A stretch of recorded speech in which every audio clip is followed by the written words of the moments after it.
16개 그룹이 긴급 성명을 냈다. 제발 살려주세요. 와, 진짜 이례적이죠. 실제로 말입니다. 16개 그룹 사장단이 실제 참석을 해서 긴급 성명을 냈습니다. 왜 긴급 성명을 냈을까요? 상법 개정안 때문입니다.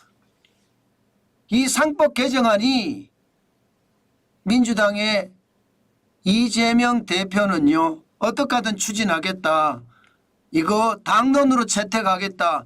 이렇게 이야기해서 추진하고 있습니다. 민주당이 추진하면요, 기본적으로 공룡 야당, 거대 야당이기 때문에 그냥 국회는 통과가 됩니다. 여의도 대통령이라는 말이 있잖아요.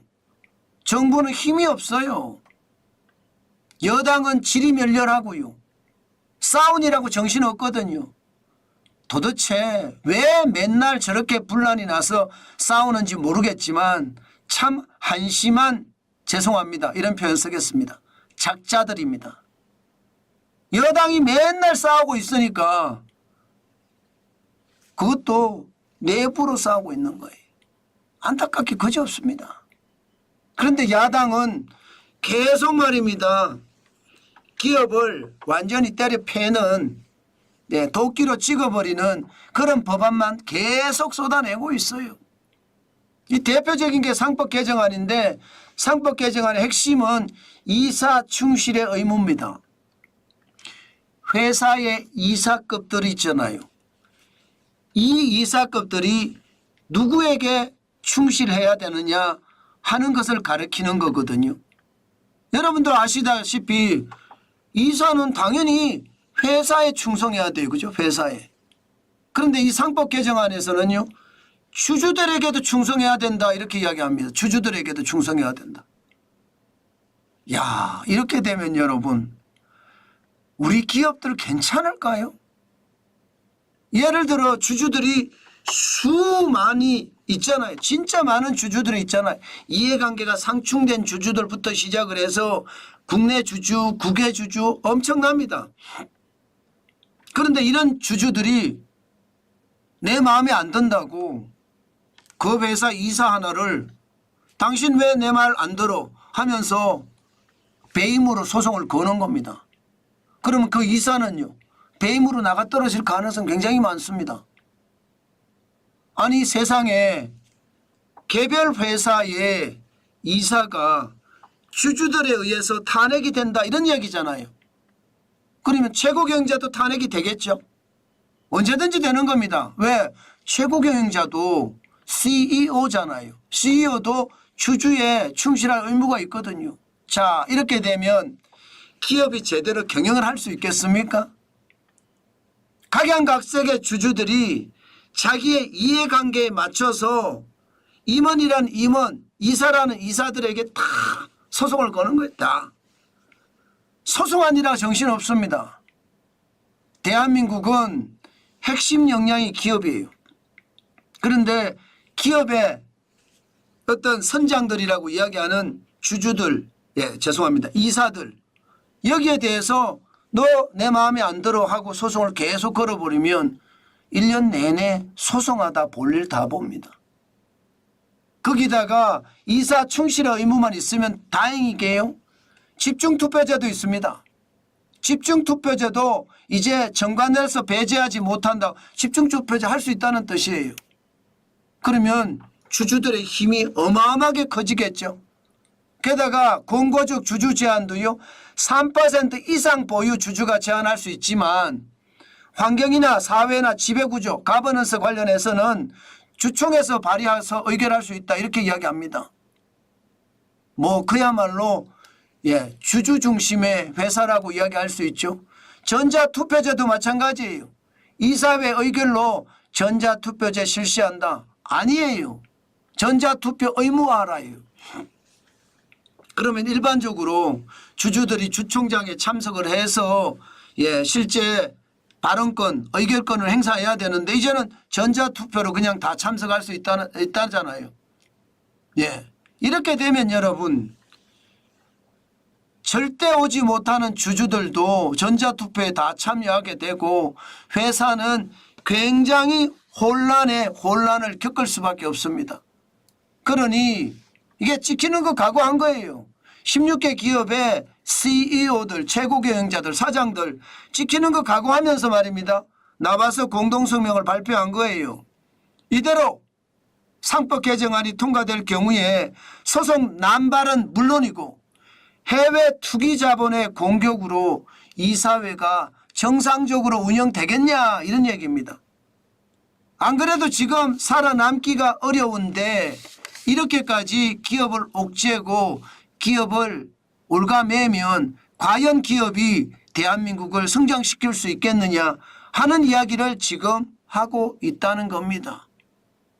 오죽했으면 여러분 살려주세요. 제발 살려주세요. 이런 말이 나왔겠습니까? 세상에 정치가 경제를 잡아먹는 것 이 정도까지 일어나는 나라는 아마 전 세계에 대한민국밖에 없을 거예요. 그만큼 말입니다. 여의도 대통령의 권력이 막강하고요. 그 막강 권력으로 나라를 지배하고 있다는 뜻이에요. 물론 대통령이 거부권 행사를 할 수도 있겠죠. 그렇지만 지금 현재까지 추진이 된다는 것을 보면 이거 말입니다.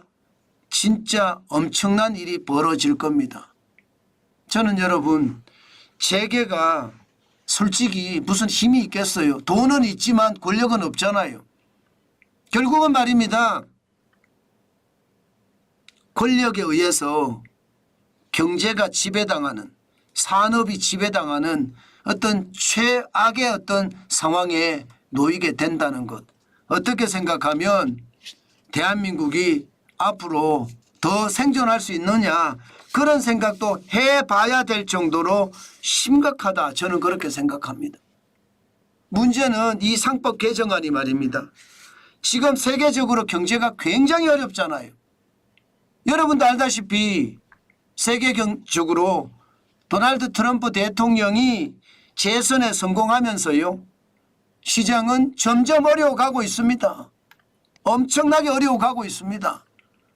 당장 도널드 트럼프 대통령은 모든 수입품에 10 내지 20%의 보편 관세를 매기겠다고 했습니다.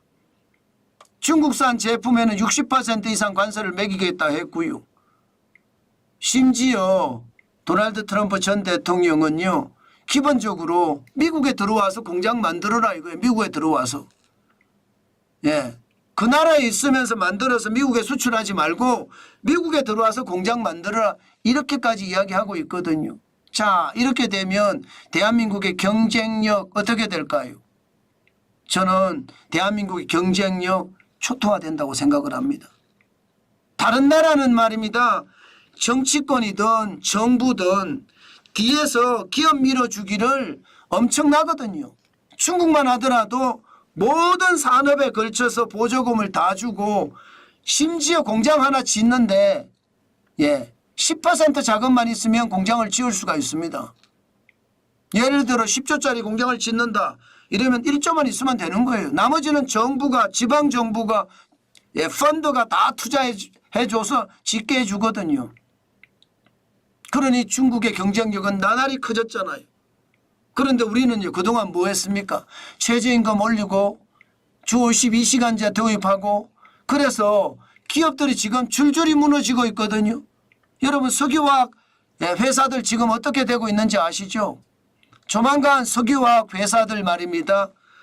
합종 연행이 만들어지면서 빅딜이 이루어질 거예요. 빅딜이라는 게 뭐예요?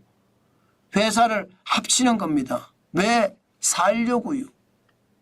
그만큼 말입니다. 석유화학업계는 이미 중국에 의해서 초토화됐습니다.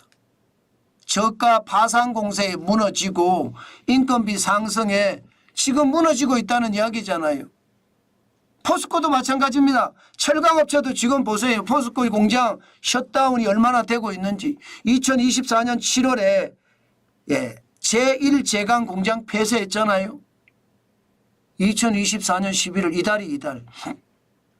이달에는 제1선제공장 폐쇄합니다. 1979년에 문 열어서 45년 만에 문을 닫습니다. 그 정도로 말입니다. 지금 기업들은요, 생산을 해도 단가가 워낙 비싸기 때문에 팔 수 있는 곳이 없는 거예요. 중국산 저가가 계속 치고 들어오니까. 이게 여러분 석유화학이나 철강에서만 이런 일이 벌어지나요? 아닙니다. 우리 산업 전체적으로 최저임금도 다 올랐고요. 주 52시간제도 다 적용이 되고 있고요. 더 심각한 것은 여러분 중대재해기업처벌법 같은 거 엄청나죠. 법인세도 우리는 24%예요. 미국은 지금 15%로 내린다고 합니다. 경쟁이 되겠습니까? 경쟁이 되지 않습니다. 그러면 어떻게 됩니까? 쫄딱 망하겠죠. 쫄딱 망한다는 걸 알기 때문에 16개 그룹의 사장단이 제발 살려주십시오 하고 업소를 하고 있는 겁니다. 참 안타깝죠. 제가 봐도 진짜 안타까운 것 같아요. 재계가 기업이 대한민국의 핵심 역량인데 지금 우리 살려달라고 정치권 그 나부랭이들한테 고개 숙여서 빌고 있잖아요. 참 안타깝죠. 이게 대한민국 현실입니다. 이게 대한민국 현실이에요. 이 현실에서 우리가 어떻게 살아남을 수 있을까요? 저는 그 생각을 하면 와 진짜 충격이 됩니다. 아마도 말입니다. 지금대로 계속 가잖아요. 진짜 대한민국 끝장납니다. 네, 끝장납니다. 그게 현실이 되는 것 저는 그렇게 오래 걸리지 않는다고 봐요. 제가 여러분들에게 계속 말씀드려 왔잖아요. 제가 말씀드려 온 게 지표로 말씀을 드렸는데 틀린 적이 있었습니까? 지금 이대로면 진짜 끝장납니다. 우리 시대가 막을 내리는 거야 뭐 그럴 수 있다고 쳐요. 은퇴 세대니까. 그런데 우리 자녀 세대는요. 우리 미래 세대는요. 그렇게 생각을 하면 우리는 진짜 잘해야 됩니다.